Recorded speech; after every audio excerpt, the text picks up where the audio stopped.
Hello students, welcome to our channel waves of mathematics. आज की इस वीडियो में हम करेंगे क्वेश्चन नंबर 6, 7 एंड 8। ठीक है, क्वेश्चन नंबर 6 करने से पहले अगर आपने इसकी इंट्रोडक्शन वीडियो नहीं देखी है तो इसके आई बटन में जाके आप इंट्रोडक्शन वीडियो पहले देख ले, जिससे कि आपको क्वेश्चन को समझने में ज़्यादा आपको आसानी होगी और आप इजीली समझ पाएंगे। तो देखिए आपके पास क्वेश्चन नंबर 6 क्या है। अ bag contains lemon flavoured candies only. Malini takes out one candy without looking into the bag. What is the probability that she takes out? First part में आपसे पूछा N orange flavour candy and second part में आपसे पूछा है आ lemon flavoured candy.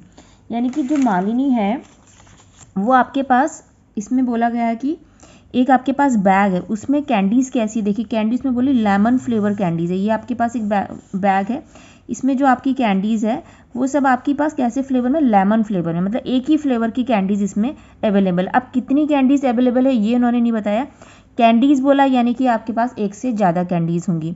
ठीक है, सिर्फ लेमन फ्लेवर में है। अब मालिनी एक जो गर्ल है takes out one candy without looking into the bag. Bag में बिना देखे उसने एक कैंडी को बाहर निकाला। ठीक है, तो आपसे पूछा गया what is the probability that she takes out an orange flavour candy. क्या प्रोबेबिलिटी होगी कि जो उसने कैंडी एक बाहर निकाली वो उसका फ्लेवर ऑरेंज आए।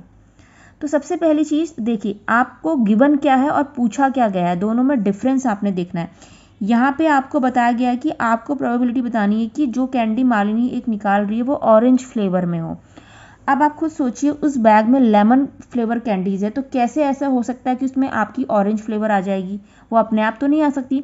तो ऐसी चीज़ जो पॉसिबल ही ना हो तो उस स्टेप की प्रोबेबिलिटी को मैंने आपको बताया था किस इवेंट के अंदर आती है, इम्पॉसिबल इवेंट के अंदर। यानी कि यहाँ पे प्रोबेबिलिटी क्या हो जाएगी आपके पास, इम्पॉसिबल हो जाएगी। ठीक है, यानी कि 0 प्रोबेबिलिटी हो जाएगी। तो आपको पता है यहाँ पर आपके पास प्रोबेबिलिटी का फॉर्मूला क्या होता है। अगर आप ऑरेंज फ्लेवर कैंडी के लिए निकालेंगे तो आप लेंगे प्रोबेबिलिटी ऑफ ऑरेंज कैंडी, जो कि आपके पास कैसी हो जाएगी, आपको पता है आपके पास फॉर्मूला होता है number of favourable outcomes upon total outcomes. अब देखिए फेवरेबल जो आउटकम्स है, आपको पता है कि उसमें लेमन ही कैंडी है, अब पूछा गया ऑरेंज, तो पॉसिबल ही नहीं है कि आपकी ऑरेंज कैंडी, तो वो तो 0 हो गई। अब टोटल भी हमें यहाँ पे नहीं पता क्योंकि कैंडीज़ बोला उन्होंने, ये नहीं बताया कि कितनी कैंडीज़ है, 4 है, 5 है, 6 है, 3 है या 10 है या 10 से भी ज़्यादा है, हमें नहीं पता कि टोटल आउटकम्स क्या। तो इस केस में ये आपके पास कैसी प्रोबेबिलिटी हुई, इम्पॉसिबल। ठीक है, इम्पॉसिबल इवेंट यहाँ पे ये क्रिएट हुआ, तो इसकी वजह से यहाँ पर ये इम्पॉसिबल में का केस बना। और इम्पॉसिबल के केस में आपको पता है प्रोबेबिलिटी कैसी होती है, हमेशा 0। तो यहाँ पे जो ऑरेंज फ्लेवर की जो के रिस्पेक्ट में जो प्रोबेबिलिटी आएगी वो कितनी हो जाएगी आपके पास, 0। प्रोबेबिलिटी ऑफ इज 0 बिकॉज ये आपके पास इम्पॉसिबल प्रोबेबिलिटी आ गई। अब देखिए सेकंड पार्ट में क्या बोला गया है कि आ लेमन फ्लेवर कैंडी, ये फर्स्ट पार्ट था। ठीक है, सेकंड में पूछा है कि क्या प्रोबेबिलिटी होगी कि आपके पास लेमन फ्लेवर की ही कैंडी निकले। अब आपको पता है कि जो बैग है वो पूरा लेमन फ्लेवर कैंडी से ही भरा हुआ है। अब तो डेफिनेटली हम कोई एक कैंडी निकालेंगे तो लेमन ही तो निकलेगी। ये तो आपके पास कैसा हो गया, श्योर इवेंट हो गया। कैसे इवेंट के अंदर आया, ये एक श्योर इवेंट के अंदर, तो यहाँ पे प्रोबेबिलिटी श्योरली है कुछ ना कुछ आएगी।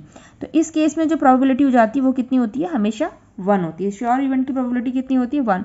ये मैंने आपको complete the following question number 1 में समझा रखा है कि जब कोई चीज़ पूछी जाती है, जैसे कि आपके पास एक कॉइन को टॉस कर रहे हैं तो उसकी हेड आने या टेल आने की प्रोबेबिलिटी क्या होगी, तो आपको पता श्योर इवेंट के अंदर वो आएगा कि उसमें कुछ ना कुछ तो आएगा। वैसे एक बैग है, बैग लेमन कैंडी से फिल है, तो ऑलरेडी ऑब्वियस सी बात है कि उसमें हम कुछ भी निकालेंगे, कोई भी एक कैंडी निकालेंगे तो आपके लेमन ही आएगी, तो श्योर इवेंट के अंदर ही आएगा और उसकी प्रोबेबिलिटी हो जाएगी 1। ठीक है, तो क्वेश्चन नंबर 6 हमारे पास कंप्लीट हो गया। अब करेंगे हम क्वेश्चन नंबर 7। क्वेश्चन नंबर 7 में आपको बोला गया है it is given that in a group of 3 students, 3 students का ग्रुप है। ठीक है, the probability of 2 students not having the same birthday is 0.992। 2 student जिनका बर्थडे सेम डे में नहीं होता है उनकी प्रोबेबिलिटी आपके पास गिवन है। यानी कि 3 बच्चों में से, 3 स्टूडेंट में से 2 बच्चे ऐसे हैं जिनका सेम बर्थडे नहीं होता, सेम डे में बर्थडे नहीं होता। मतलब सपोज किसी का 17 अक्टूबर है तो किसी का 19 अक्टूबर है, या किसी का 1 नवंबर है तो उसका अगले का 2 जून है। तो यानी कि 3 स्टूडेंट में से 2 बच्चे ऐसे हैं जिनका सेम डे में बर्थडे नहीं होता, तो उनकी प्रोबेबिलिटी उन्होंने ऑलरेडी बता रखी है, कितनी है 0.992। पूछा क्या गया है, what is the probability that the 2 students have the same birthday. तो आपको वो प्रोबेबिलिटी बतानी है 2 स्टूडेंट्स की जिनका सेम डे में बर्थडे होता है। यानी कि आप दोनों को कंपेयर करिए, टोटल स्टूडेंट आपके पास कितने थे, 3 स्टूडेंट है। 3 स्टूडेंट में से आपके पास 2 स्टूडेंट ऐसे हैं जिनका सेम डे में बर्थडे नहीं होता, उसकी प्रोबेबिलिटी गिवन है आपके पास, और 2 स्टूडेंट ऐसे हैं जिनका सेम डे में बर्थडे होता है। जैसे कि मैं आपको बता देती हूँ, जैसे सपोज 3 स्टूडेंट है हमारे पास, ठीक है। हालांकि यहाँ पर ये बताने की ज़रूरत नहीं है, बट प्रैक्टिकली आपको आना चाहिए। जैसे 2 स्टूडेंट है, एक का नाम है राम, एक का आप लिख लीजिए राज, और एक है राहुल, ठीक है। सपोज इस स्टूडेंट का बर्थडे होता है 1 नवंबर का, ठीक है, और इसका होता है 2 नवंबर, और इसका होता है 3 नवंबर। अब आप देखिए, इसमें से अगर मैं इसको भी 1 नवंबर कर दूँ, इस वाले को, सॉरी इसको ये 3 ना करके 1 कर लीजिएगा, तो देखिए आपके इसमें 2 स्टूडेंट आप निकाल सकते हैं जिसका सेम डे में बर्थडे नहीं है। वो कौन कौन है, राज और राहुल, इनका सेम डे में बर्थडे नहीं है, अलग अलग दिन इनका बर्थडे है। तो इन दोनों की प्रोबेबिलिटी आपको गिवन है। अब 2 बच्चे ऐसे, 2 स्टूडेंट ऐसे जिनका सेम डे में बर्थडे है, वो कौन है, राम और ये और राहुल। राम और राहुल का सेम डे में, ये 2 स्टूडेंट मिल गए आपको सेम वाले। और जो 2 डिफरेंट है, डिफरेंट भी हमें पता है राज और राहुल, यानी कि कॉमन क्या है, राहुल। राहुल एक ऐसा स्टूडेंट है जो दोनों में इसके संग डिफरेंट का कंडीशन रख रहा है और इसके संग सेम का कंडीशन रख रहा है, ठीक है। तो ये सब समझने के लिए इसका यहाँ पे कोई ज़्यादा यूज़ नहीं है। सिंपल सा यहाँ पे आपने इजी सा वो कंसेप्ट लगाना है कि किसी भी चीज़ की प्रोबेबिलिटी को अकरिंग और नॉट अकरिंग का जो कंसेप्ट होता है, उनका सम कितना आता है, 1 होता है। वो वाला यहाँ पे हम लगाएंगे। 3 स्टूडेंट में 2 स्टूडेंट का बर्थडे सेम डे में, यानी कि सिंपल सा है आपके पास कि प्रोबेबिलिटी अकरिंग और probability not occurring equals to कितना होता है, 1। यानी कि जिनका सेम 2 स्टूडेंट जिनका मतलब बर्थ डेट सेम है, उनकी प्रोबेबिलिटी आपको ये गिवन है 0.992, और आपको निकालनी वो है उन्हीं 2 स्टूडेंट की ही निकालनी है। हैव, यहाँ पे ये जो था पहला वाला, सॉरी सेम, नॉट बोला गया यहाँ पे, नॉट यानी कि नहीं है, जिनका सेम डे में बर्थडे नहीं है, वो गिवन है आपके पास। और आपको फाइंड आउट करनी है 2 student have the same birthday, 2 students वो वाले जिनका बर्थडे सेम डे में होता है, तो आपके पास इक्वल्स टू 1, ठीक है। नॉट की गिवन है आपके पास, एक सेकेंड ना, ये लाइन हमारी इनकरेक्ट हो गई है। यहाँ पे बोला the probability of 2 student not having the same birthday, जिनका बर्थडे सेम डे में नहीं होता, यानी कि यहाँ पे हमने ये पुट करना है, सॉरी आप इसको यहाँ पे पुट करेंगे। एंड आपको फाइंड आउट करनी है what is the probability that the 2 student have the same birthday, जिनका बर्थडे सेम डे में, आपको ये निकालना है जिनका बर्थडे सेम डे में होता है। जिनका बर्थडे सेम डे में नहीं आता है, नहीं मतलब नॉट, वो यहाँ पे आप पुट करेंगे, तो यहाँ पे से आपके पास वो प्रोबेबिलिटी निकल जाएगी स्टूडेंट्स की जिनका बर्थडे सेम डे में आ रहा है, 1 माइनस का 0.992, ठीक है।